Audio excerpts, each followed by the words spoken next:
రాజశేఖర్ రెడ్డి గారి కూతురు షర్మిలక్క వచ్చి ఆనాడు ఎన్నికల ప్రచారం చేశారు. అందుకే మీ అందరికీ ఫ్యాన్ గుర్తు బాగా తెలుసు. ఈ ఇంత పెద్ద సమావేశానికి కారకులైన తమ్ముడు ప్రత్యేకంగా తెలంగాణ వైఎస్ఆర్ కాంగ్రెస్ పార్టీ తరఫున వైఎస్ఆర్ కాంగ్రెస్ పార్టీకి ఆహ్వానిస్తూ ఇప్పుడు జగన్మోహన్ రెడ్డి గారి చేతుల మీదుగా రాజకుమార్ గారిని అదే రకంగా వేదిక కిందన్న మీ అందరినీ వైఎస్ఆర్ కాంగ్రెస్ పార్టీలో చేర్చుకుంటున్నట్టుగా వేదిక మీదున్న మీరు కూడా భావిస్తున్నారు. ఇప్పుడు మీరందరూ ఎవరైతే వైఎస్ఆర్ కాంగ్రెస్ పార్టీలో జాయిన్ అవ్వాలనుకుంటున్నారో మీరు చేతులెత్తి మీ ఆమోదాన్ని తెలపాలని కోరుకుంటున్నాం.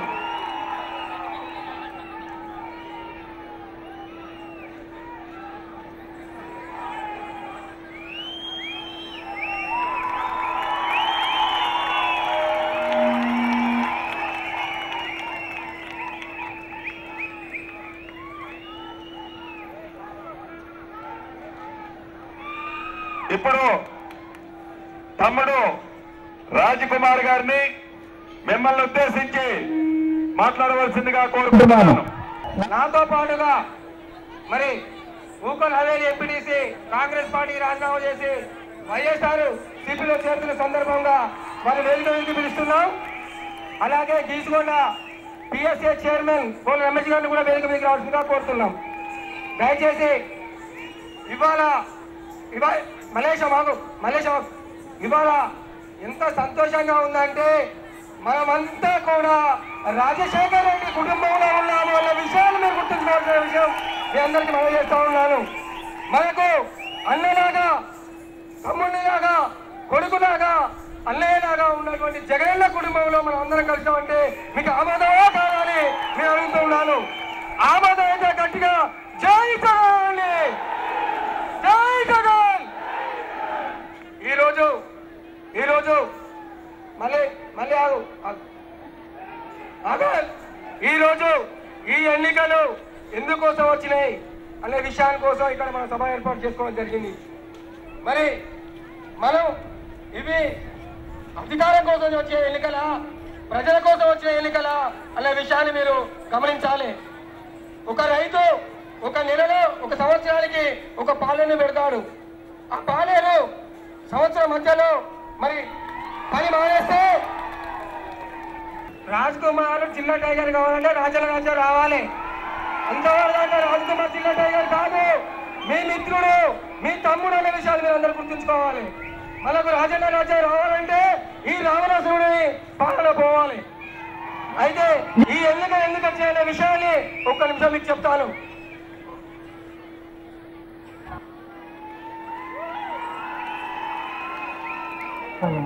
జై జగన్. ఈ ఎన్నికలు ఎందుకు వచ్చినాయంటే ఒక్క విషయాన్ని మీరందరూ జగనన్న గారు కానీ, శ్రీనివాసన్న గారు కానీ, ఇంకా వేదికల్లో పెద్దలు కానీ, లేదా మన ఎంపీ అభ్యర్థి సూర్యప్రకాష్ గారు చెప్తారు. దయచేసి ఒక 5 నిమిషాలు ఓపిక పెట్టండి, నిజామని ఆపండి దయచేసి ప్లీజ్. అయితే ఈ ఎన్నికలు అధికారం కోసం వచ్చినటువంటి ఎన్నికలు. మామూలుగా ఊళ్ళల్లో ఒక రైతు ఒక పాలన పెట్టుకుంటే ఒక సంవత్సరం జీతం మాట్లాడుకుంటాడు, నౌకరు మాట్లాడుకుంటాడు. ఆ నౌకరి మరి సంవత్సరం మధ్యలో ఆపేస్తే మనం ఏమంటాం? శాతగాని వాడు దద్దమ్మ వాడు పనికి మాలినవాడు కాబట్టి వాడు నౌకరు చేయలేదంటున్నాం. ఒక తల్లిదండ్రులు ఒక అబ్బాయికి ఒక అమ్మాయికి పెళ్లి చేసి కాపురం చేయాలి జీవితాంతం అంటే ఆ అమ్మాయిని ఆ పెళ్లి కొడుకు వదిలేస్తే వాళ్ళు ఏమంటాం? మనం ఏమంటాం? దొంగ, లంగా, లపోటు అంటాం. మరి ఈ 5 సంవత్సరాలు నువ్వు పార్లమెంట్ లో ఉండి ఈ వరంగల్ జిల్లాను పరిపాలించి మాకు నిధులు తీసుకురా, మమ్మల్ని అభివృద్ధి పడుతూ అంటే ఈ కడియం గారు ఏం చేసిండో ఏమన్నా బుద్ధి చెప్పాలి. అన్పార్లమెంట్ వాసు మనకొద్దు, మనము వాళ్ళకి బుద్ధి చెప్పాలి. మరి అదేవిధంగా పరకాల నియోజకవర్గంలో ఒక పార్టీ నుంచి గెలిచిన వ్యక్తి ఇంకో పార్టీలో పోయి నేను అభివృద్ధి చేస్తానంటున్నాడు. రేపు మన అధికారం వస్తే కూడా మళ్ళా నేను అభివృద్ధి కోసం పోయినా అంటాడు తప్ప ప్రజల చేసిన మాత్రం ఏమి లేని విషయాన్ని మీరు గమనించాలి. అయితే ఏ విషయమైనా కూడా ఎందుకంటే ఒక సామెత ఉంది, కూటిలో రాజీల మాట ఏకరాజీయ వేయలట. అంటే అన్నం తినేటప్పుడు అన్నం మిత్రులు రాజంతా తీయలేదట, ఏది పాడుతూ ఉంటే ఎదురు ఇది తీసుకొచ్చి మాట్లాడి పెడతానట. పార్లమెంట్ సభ్యుడిగా ఆమోదం లేని వ్యక్తి డిప్యూటీ సీఎంగా అర్హుడా కాదా మీరు చెప్పాలి. మరి అంత అధికారం కోసం ప్రజల డబ్బును దుర్వినియోగం చేయడం కోసం ఈరోజు ఎన్నికలు రావడం జరిగింది. కేసీఆర్ గారు నియోజకవర్గానికి ఒక మంత్రిని, మండలానికి ఓ ఎమ్మెల్యేను, ఊరికొక కార్యకర్తను పెట్టి గుంపులుగా పంపిస్తాడు. మరి ఈ గుంపులుగా వచ్చిన నాయకులు ఏం చేస్తూ ఉన్నారు? అధికారులను, ప్రజాప్రతినిధులను, ఫీల్డ్ అసిస్టెంట్లను, ఆశా వర్కర్లను, డాక్టర్ గ్రూప్ మహిళల లీడర్లను బెదిరించి మీరు కారు గుర్తుకు ఓటేయాలని అంటున్నారు. నేను ఒక్కటే చెప్తున్నాను, ఎవ్వరు కూడా భయపడాల్సిన అవసరం లేదు. వాళ్ళు గుంపులుగా వస్తారు. పందులు మాత్రమే గుంపులుగా వస్తాయి, సింహం సింగిల్గా వస్తుంది. ఈ విషయాన్ని మీరు గుర్తుంచుకోవాలి. మనం అందరం ప్రతి ఒక్కరూ రాజన్న చేసినటువంటి పథకాలలో లబ్ధి పొందడం, వారి రుణం తీర్చుకోవాలి. మనమందరం వారి బ్యాలు గుర్తుకు ఓటేసి అత్యధిక మెజార్టీతోని మరి గెలిపించి రాజన్న యొక్క రుణం తీసుకొని జగనన్న నాయకత్వాన్ని బలపరచాలని ఈ సందర్భంగా మీకు తెలియజేస్తా ఉన్నాను. మీ అందరికీ తెలుసు, నేను తక్కువ మాట్లాడతా, ఎక్కువ పని చేస్తా. దొరికింది మనల్ని మాత్రం ఎదిరించే మునగాడు ఇక్కడ లేవన్న విషయాన్ని ఈ సందర్భంగా గుర్తు చేస్తున్నాను. కాబట్టి అన్నలారా, అక్కలారా, మీరందరూ కూడా ఎవరి ప్రలోభాలు కానీ ఎవరి బెదిరింపులు కానీ మనం భయపడాల్సిన అవసరం లేదు.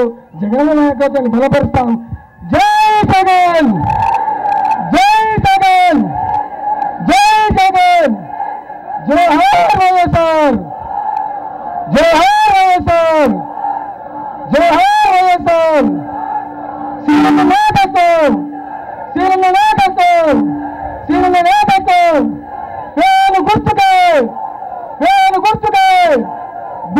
గుర్తుంచుకో.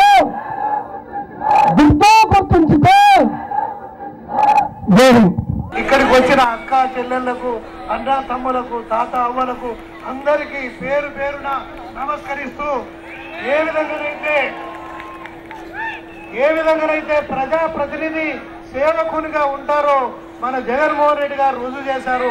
నేను కూడా అదే అడుగుజాడల్లో నడుస్తానని చెప్తూ మీరు నాకు అవకాశం ఇవ్వాలని విజ్ఞప్తి చేస్తూ సెలవు తీసుకుంటున్నాను. మీరంతా ఫ్యాన్ గుర్తుకు ఓటేసి గెలిపిస్తే జగనన్న అడుగుజాడల్లో నడుస్తూ సేవకుని మాదిరిగా ఉంటానని చెప్తూ సెలవు తీసుకుంటున్నాను. జై జగన్.